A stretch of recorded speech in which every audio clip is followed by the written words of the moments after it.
exploring what drives exceptional performance, from how we learn, to acquiring mastery, to achieving big, hairy, audacious goals.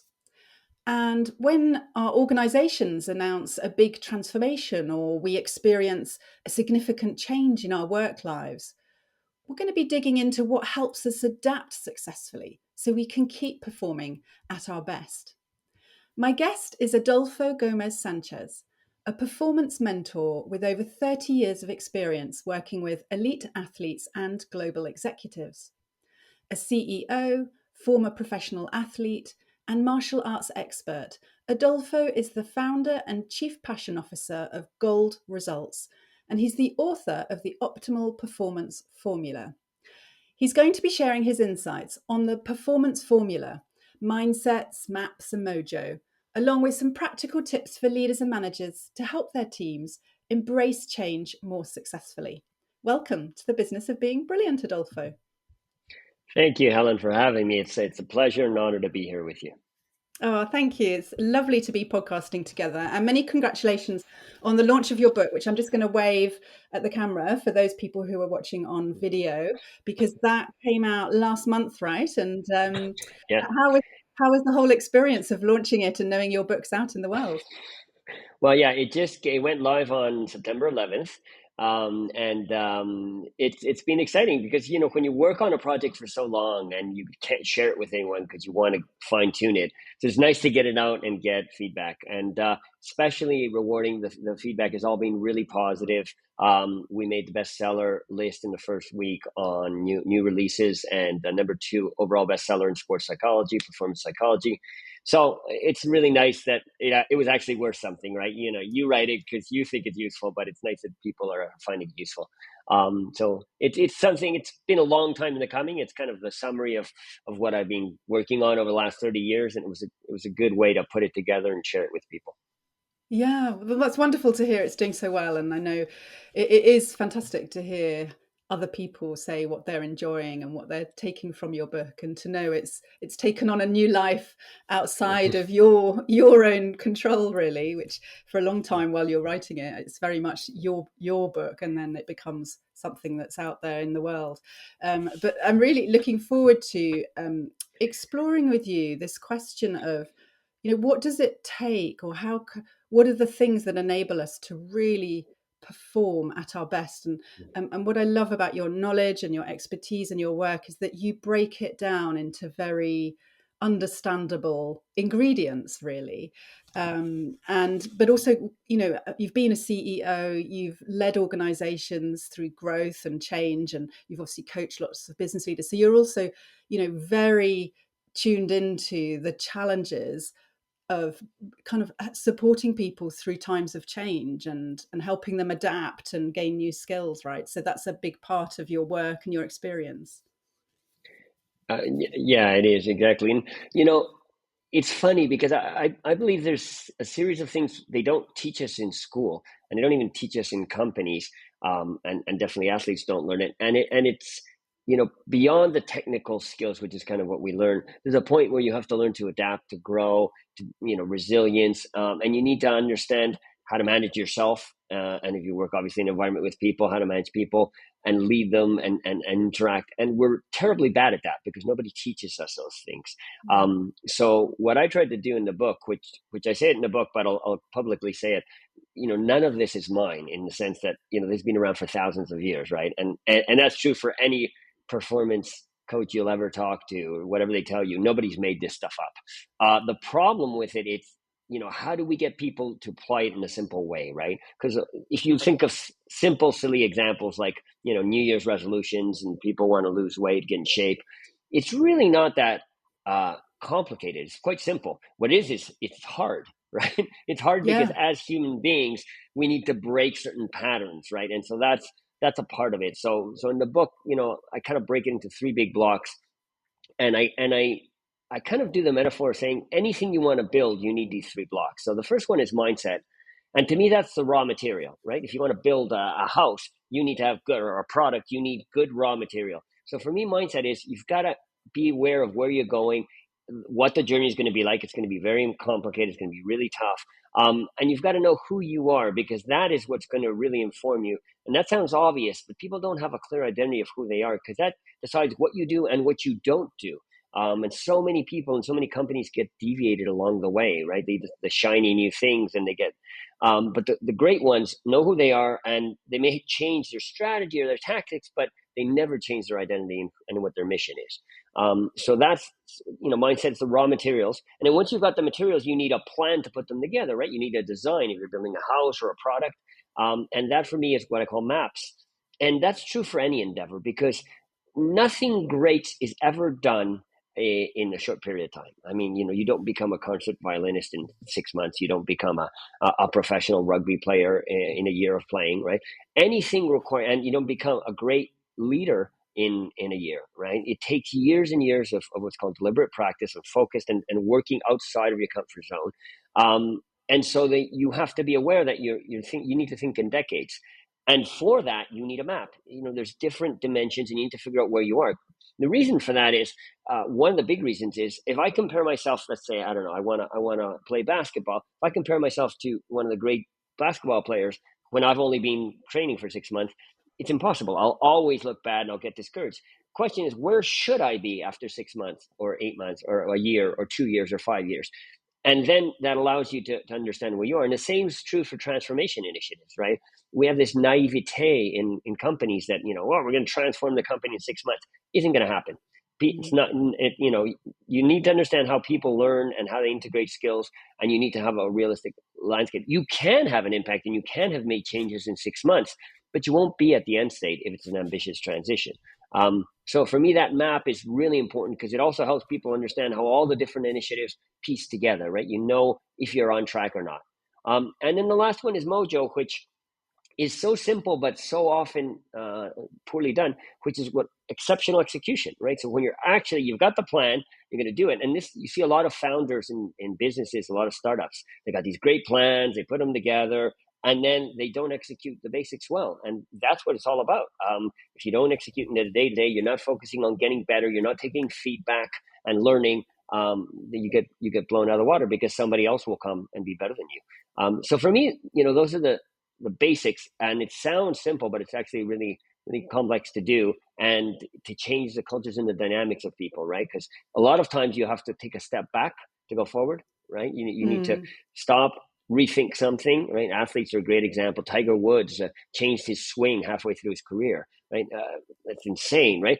And he was already successful. It's not like he was struggling, but he thought he could be better, right? And so few, especially in business, I think some C-level executives are willing to sort of take that step back or recognize that they don't know something, right? So I think Yeah. those are kind of lessons that we need to bring. Yeah. Yeah, thank you. That's a great overview of the kind of building, those three building blocks you talk about in the book and in your work. And we'll probably come back and dig into each of those in a little bit more. But I think what you say, particularly around, I guess, our own impatience and business impatience, there's often, it's very easy to, I guess, look at our competitor business, competitors to our business, or look at other professionals in our field and think, oh gosh, they're doing X, Y, Z, they've achieving ABC, we need to do this, we need to get there quicker.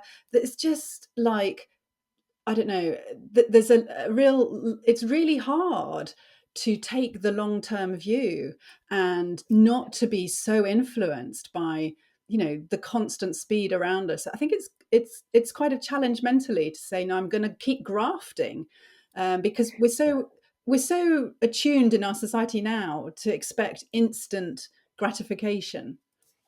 Yeah, that's exactly. I always say we live in a hack driven culture, right? And you see it Mm. also on social media. Jump 6 steps, become an expert in 6 months. Even the way our companies are set up, right? Quarterly results, you want to see things in the short term, but there's some things that just don't work in the short term, right? You can advance towards them. You go to the gym, right? And this is a good example. You go to the gym, and after a week, what do you have? Well, you feel sore. That's about it, right? You don't see any results. And after a month, you might see some, and then after 6 months, if you keep going, but you have to be consistent. You have to trust the process. And a lot of times I see companies they go up and down, they change direction because they try something, they don't see it work. The greatest ones keep working. And failure is just data. This is just in our society and in our companies. This is something we don't really have. It's on all the platitudes, it's on all the posters, but nobody really understands it, right? Companies are not set up to allow people to fail. And I'll put the example of an athlete.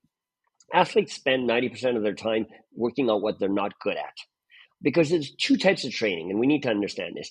One is training to consolidate the level you have. So a good example of that is driving, right? So most of us learn to drive, and after we stop running over people or bumping into things, we stop getting better. Nobody thinks about how can I become a better driver. And actually, if you look at people's careers, they do that. They get to a certain level. Again, C-suite is a good indicator. And then they think they've arrived, and it's almost embarrassing to say, I need to improve, right? So they feel they have to have this facade. And but that's handicapping you, right? Because you're thinking I have to be there. When if you look at the great athletes, look at the greatest athletes, Kobe Bryant, Rafa Nadal, whoever you want. Once they became famous and they were top, that's when they doubled down on getting better. And because that's when you have the fundamentals, your basics, and you can really, really distinguish yourself. And it never ends. It's a journey that never ends. And the greatest leaders understand that. Because when I meet a CEO and we're talking about whether we can help improve the performance of their organization, that's one of the questions I'll ask. I'll say, so what is your personal plan to be a better CEO in the next 3 to 5 years? And they go, what? And I'll say, well, if you don't have one, how can you, embed and imbue in the organization that spirit, right? And so the thing about failure goes back to, if you look at corporations, you are put in a role and you're expected to be competent. And that's actually almost it's a trap. It's a Pandora's box, because it means don't do anything you don't know how to do, which is great. But then how do I grow? Right. And to grow, I need two things. I need to be able to learn something new and then have embedded in my work time to learn and to do that, which nobody does. So usually what's corporate training? You get a 1 hour or 1 day seminar. Great. Go back to your job. And where do I practice that? Right. But if I can't practice the skills, I'm not going to actually get good at it. And the second part is there's no tolerance for failure. So if you look at what the science says, if you're pushing out of your comfort zone, you should be failing 20 to 30% of what you do. It should not be perfect because you're doing things you're new at, right? And, athletes get that liberty and they get pushed to do it because plateaus are taboo. But in corporations, we don't do that, right? We don't, when people fail, yeah, we talk about it, but we don't really like it. And so you just need to change that. And the great organizations do that. And they know it's like an arrow. You need to go backwards to take, more strength and more power to go forward. So getting over that mindset and allowing people to really do stuff they're not good at, but develop those skills allows them to just catapult. And as an organization, that really empowers people. Because, Yeah. it's all this data about disengaged employees. And no wonder, right? I mean, I would say the vast majority of companies, and a lot of them are very big and well-known, you'll go in and you'll ask people, what is the mission? And beyond some generic make shareholder value statement, which means says nothing, they don't know how to distinguish themselves from the rest. They don't really understand what makes them different, their identity and their mission and their values. And I said, the one CEO was talking just a little while back, and he said, people don't do what I want. I said, well, do they understand the values? Well, no, we don't have them written down. Well, then how do how will they know if what they're doing is, how can they judge, right?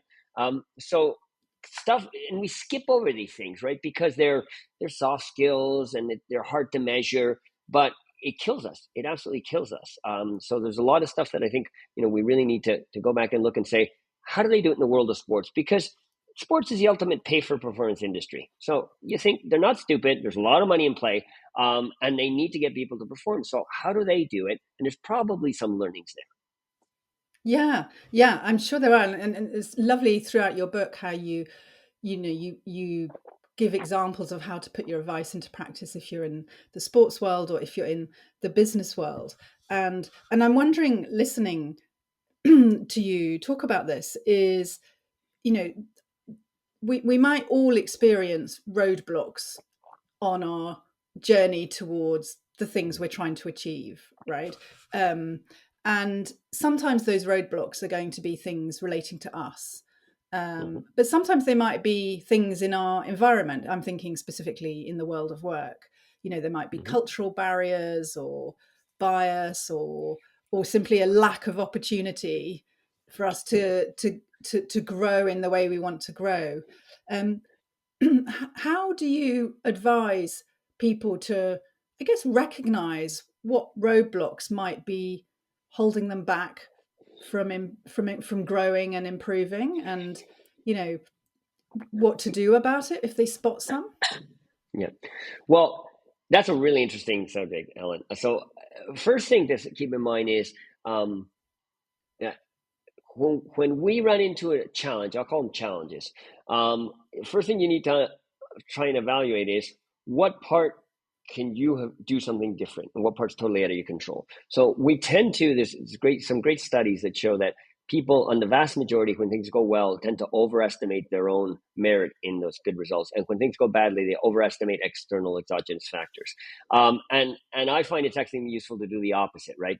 I will say, if something's not going well, what could I be doing better? Right. So a lot of times we just stop thinking. So it's about asking better questions, right? A lot of times I'll do innovation labs with clients and they'll say, "Oh, we can't compete here," right? And so I say, well, once you've done that, you just sentence yourself to death, right? What do I do with that? Can't compete. Stop.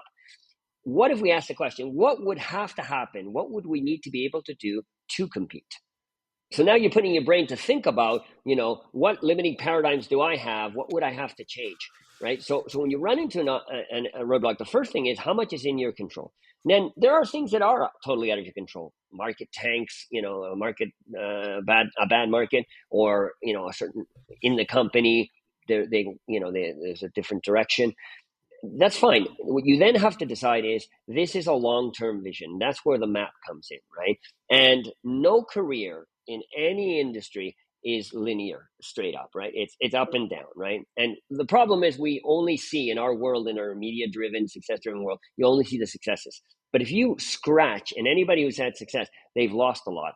And the reason is that's where the lessons are, right? And I remember Rafa Nadal said something I really liked. He said, I had to learn to lose a lot to learn how to win, because Mm. you then take those experiences and you're not starting from zero, you're starting from experience, right? And you say, okay, now I know this mistake, I won't make it again. Now I make this mistake and I won't make it again.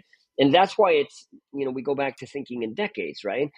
If you want to compete, you want to be the best of the best in an industry, or as an athlete or as a performing artist, you need to say, I'm going to study this for mastery and I'm never going to stop. And that will give me the millimeters of difference, but it accumulates over time. So obstacles are just data. That's the other thing. It's a mindset, right? So Dr. Carol Dweck has a fantastic book called Mindset, and which out of Stanford, and what she Mm. says is basically the difference between a growth and a fixed mindset affects how you see the world. So people with a fixed mindset believe all their talent, their skills are sort of given to them at birth, and it's like your height, right? You're going to grow to be whatever 6 feet tall, and that's it. You can't do much about it, right? Whereas actually science shows that that's not true, right? Plasticity in humans continues way beyond your childhood. And so a limitation just means that it's something you can work on, right? So a growth mindset finds a challenge and interprets it not as a test, right? So if you have a fixed mindset and you can't do something, it's a test. You pass or fail, right? I'm good enough, I'm not good enough. Whereas with a growth mindset, it's data, right? And I use that expression a lot. It's data, it's feedback, and says, well, there's something here I have to improve on. And that's where I'm really insistent on go out and find a mentor, a deep mentor who knows more about that specific thing to help you get past it. There's a great TED talk by a surgeon who talks about this. He had a successful practice and he was doing fine, and then after 10 years he felt he was flatlining, but he was successful. I mean, I work with top performers, right? So this is typical of my clients. It's not that they're terrible or they're floundering. They're okay, but they're just not being as good as they want. So he went back. He found one of his professors from university and asked him to come watch him in the OR. And he tells a story after this first operation.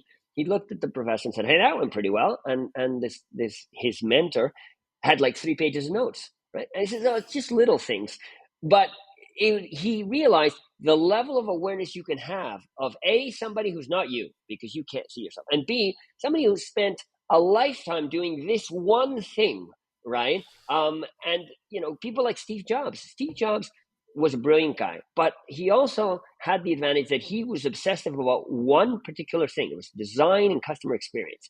And if you think about one thing enough over time, you're ahead of 95% of the people. So you innovate because you're just obsessively thinking about it. So most people will think Mm. about it and they'll let go of it, right? And it's the same with athletes. Kobe Bryant always used to say he would train, one extra training session more than the rest. And he says over a month, over a year, over 5 years, nobody can catch you because you're just setting yourself apart with those little things. So obstacles have, if you have to have the growth mindset. Said that's okay. This is just telling me I need to fix something. I need to change something. Maybe the world has changed. Maybe I'm doing things great, but now the world has changed, and I need to adapt. Right after COVID, Yeah.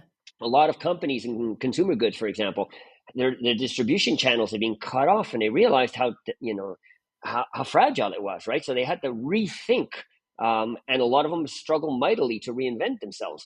But it's because there's that rigid, I don't even want to look at it, right, attitude. Whereas I think I always tell people you need to measure, right? Even if you say I'm gonna do exercise or I'm gonna talk to people, right? Actually write it down, because when you write down and you look at the data of how much you do, you will find you do less than you think you do. Inevitably, we all think we do more, and then of course the answer is, why am I not getting results? Well, because I said I was going to do 10 and I'm doing 6, right? 6 still feels like a good effort, but I'm doing 6. Okay, well, let's be honest. Can I do 10? Do I need to do 10? I need to do 10. Okay, and you just push yourself, because otherwise we give ourselves excuses for not performing, right? And Yeah. and you don't want to do that. And leave your ego in the locker room or in the coat rack or wherever, right? That is so important, right? That's what kills Yeah. us so much. I think that's coming back to what you were saying a little bit earlier, around reframing the question and using Yeah. obstacles as data. There's a little tip that I've started to use that it just came out for me. It wasn't something I read or revised, but it's a way of reframing that works for me. Whether I'm in like the middle of a family dispute over something, or I'm frustrated on the work front about something Mm. not progressing fast enough, and I say to myself, I just use the word maybe, and I might do a writing sprint, and I say, well, maybe, and then I just sprint about all the possibilities, looking. So really, and that somehow helps my brain to get out of its current mode of thinking and its current viewpoint, and start almost standing in different shoes and saying, well, what, maybe this is going on, maybe this is what I could be doing more of, maybe I could try X, and it just seems to open up a gap to then create some possibilities, and it doesn't feel like I'm judging myself harshly. And so I find that I'm just sharing that because it might be useful to someone listening as well. It is, and that's a fantastic tool. I often do something very similar, and I go, well, what do I believe to be true that may not be true, right? I'll do that with my clients, but I'll do it with myself. Because be careful with what you know, and I say what you know within air quotes, because we knew the world was flat, right? We knew the world was flat. That was not, it wasn't an opinion. It was apparently a fact, apparently, and we also knew crazy things like that women shouldn't vote and apartheid was fine, and things that you look at now and you go, God, that was just so monstrous. How could Yeah. we do that? But people believed it, right? So take a step back and think, what do you know that may not be true, right? So I'm not doing this because I just can't, or I don't have the talent. Well, maybe what if we change the paradigm, we ask, what would I have to do? Could I work more? Could I get, is there knowledge I'm missing? Do I have to restructure things? And then you'll find what that gives you is, as you said, possibility. And once you have possibility, then you go from frustration to then it's in your hands. Okay, am I willing to do the work? Well, if you've got a clear mission and you're passionate about it, yes, I am. And you said something really interesting too. You said if it's a family dispute, or when we work with other people, we make that mistake a lot because we don't really understand why people do things or what they value, and nobody ever teaches us to ask that, right? So Mm. it we treat people by the golden rule, which is treat them like you want to be treated. The problem is you and I are different, so what I like you may not like, and what you may need something else. So if you're struggling at work, I may say, okay, well, I like to be left alone. But what you actually need is to be able to have a conversation with me because it helps me you brainstorm, right? If I never ask you that, I will just treat you the way I would be treated. I leave you alone. And you think, oh, look at this guy, he doesn't care, right? Whereas, you know, so it's not just about the good intentions, it's about actually Mm. understanding if those intentions are correct. And you only get that by communicating, which, by the way, is probably the most under-leveraged strategic skill of most executives that I've seen. They do not know how to communicate deeply, continuously. And, when you talk about change initiatives, I see so many people, at levels, they're just scared because change is happening. You don't know what's happening, right? Yeah, Silence gets filled with fear. And that's a leader's job, is to yeah. communicate effectively and properly. So let's come back to zoom Yeah. in on that point. So if you are responsible for leading a team or leading a part of a business, and particularly if your organization is going through some change, or you're trying to, I guess, get your team to coach and to coax a higher level of performance out of your team. you know you make the point in the book that a lot of organizations and managers kind of go a bit cart before horse. So they try and do all the transformational stuff, but they haven't got the foundational capabilities in place around, Yeah. have I made it a psychologically safe culture? Do I use good coaching techniques and conversations? Do I have good empathy and inquiry and all of those things that are the basic ingredients we need before we try and lead people through change? And I saw some great research done in the UK by the Chartered Management Institute that said 82% of managers are accidental managers. They've never really had formal training in people dynamics, managing teams, etc. So if you're a manager or a leader and you're having to, take your team through change or try and improve their performance, what's something very practical that you would suggest they try implementing that just might help them to do that more effectively? Um, okay, so let me just preface before the one practical thing. You said something very important, which is around accidental managers. One of the big problems, and it's a foundational problem, is that the way we promote in companies is based on functional skill, right? Mm. But that doesn't contemplate that as you go up, there's other skills you need. So great, best example, the easiest one to understand is a great salesperson who becomes a sales director and is a terrible sales director. Why? Because being a director requires another series of skills that aren't just required for selling, right? You need to lead people, you have the strategic vision, and companies don't look at that, and that's a big failing. So that's one. But the Mm. practical thing to me is, you talk about coaching techniques. For me, it's about a mindset, and it's about being coaches. Now, I'll give you an example, and I say this a lot to my clients. I said, if your favorite sports team were managed the way you manage your company, you would be aghast. And the difference between what a coach and a manager do is illustrative of that. So, what does a manager do? Comes in, hey, Helen, you're not hitting your targets. You better smarten up. I'll be back in a month, and if not, you're fired, right? I'm being a little facetious, but not so much. It's really not that much of a caricature. Whereas if you see an athlete, a coach comes in on a Sunday and or a Saturday and game day, and they goes, "You guys are rubbish. You played terrible. You better smarten up. I'll be back for the next game, and you better get better." Right? And you'd say that's terrible. Fire this guy. What does the coach actually do? He says, "Well, we lost. Why did we lose? What do we have to do tactically? What skills do each of you have to improve? What skills are we missing on the team? And what do we have to do as a team and work? And Monday, we're all coming in together and we're all working on this together, right? It's a joint responsibility." How different would it be in a company if that were the mindset of your managers, right? They come in and go, "Hey, Helen, you're not hitting those targets. Where are we not supporting you? What skills do you need? What do you need from other parts of the company in product and marketing and whatever, right? And Monday, let's go. We're going to sit down. We're going to have a plan together, and you and I are going to work together on building that and making you successful." Wow, what a change, right? And it's so easy Mm. and it's so obvious, because when people don't perform, and here's something to keep in mind. This is a great tip. Generally, 99% of the time, people don't perform poorly on purpose, right? Nobody goes and goes, "Oh, I'm going to go muck up in the office and see if everybody gets upset at me," right? You do it because you're doing the best you can and it's not working out. So getting yelled at and pressured is probably the worst thing you can do. That doesn't help, right? You need somebody to sit with you and work it out. And that's what a leader does, right? It's, pointing a finger is not a leader, right? And so that would be the most practical thing I would say. Think of your job as being responsible for making people perform well or helping people to perform well and grow. And to do that, you need to find the resources and support them, and then get out of the way, right? And that's my job. My title, as you said, is Chief Passion Officer, right? Everybody calls me CEO. It's my job is exactly that, to create a vision, get everybody really passionate about it, create the environment, and then get out of the way and let them do the job, because they're brilliant. They do their job fantastically well in my organization. But I let them do it, right? And when they struggle, I come in. It's my responsibility. I'm the first one responsible, and I'll help them, and we do it together. Nobody ever is afraid to pick up the phone and call me if we have a problem in a client.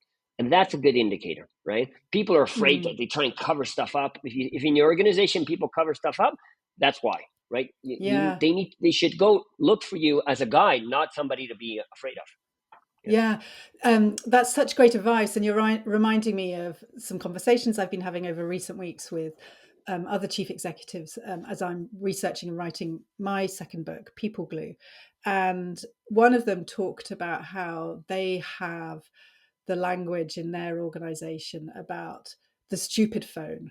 So that he runs a global organization, he's got country heads. Inevitably, there's going to be times when decisions made by the global executive team aren't always going to land brilliantly for maybe the local country executive team. And he said, so we have a stupid phone. So I tell the head person in Spain, if you disagree, if this isn't going to work in your business and you've got a really clear reason why, you pick up the phone and you say, this I'm making a stupid phone call, this idea is stupid and we need to talk about why, so can we resolve that together? And he really, really welcomes those calls, because he's like, I need to know, I need to trust those people, to make the right decision for their business, for their customers. And so there's always going to be, a bit of compromise to make it work well. Decisions work well around the world. So I love that. He just says to people, pick up the stupid phone. So yeah, that's true. And that's a recognition that none of us is smarter than all of us, right? And I think that's often, because it's you think one person at the top or 10 people at the top in an organization of thousands, right? How are you going to be more intelligent and have more information than the whole organization? So it's, how do you mobilize them and allow them to bring their brilliance? I'm convinced that that's success. Yeah, I love that. How do you, mobilize people and allow them to bring their brilliance? On that note, we're going to draw the conversation to a close, but I've loved hearing all your advice around, just keep being consistent, trusting the process, reframing obstacles and challenges, and using these as data. And really just as managers, sitting with people, working it out, and then, freeing up the obstacles and giving them space to go do. If people listening want to find out more about your work and your business, or get in touch professionally, Adolfo, what's the best way for them to do that? So you can go on our web, which is www.gold-results.com, or you can find me on LinkedIn, Adolfo Gomez Sanchez, or you can just email me directly, which would be adolfogs@gold-results.com. And happy to speak with anyone I can help. Fantastic. Thank you. I'll put all those links in the show notes and the link to your book as well, so people can easily find you and get in touch. But it's been a total pleasure talking with you and really getting into exploring what helps us perform at our best and how we can harness those different ingredients in our organizations as well. Thank you so much for being a brilliant guest, Adolfo. Thank you, Helen, for having me on. It was wonderful.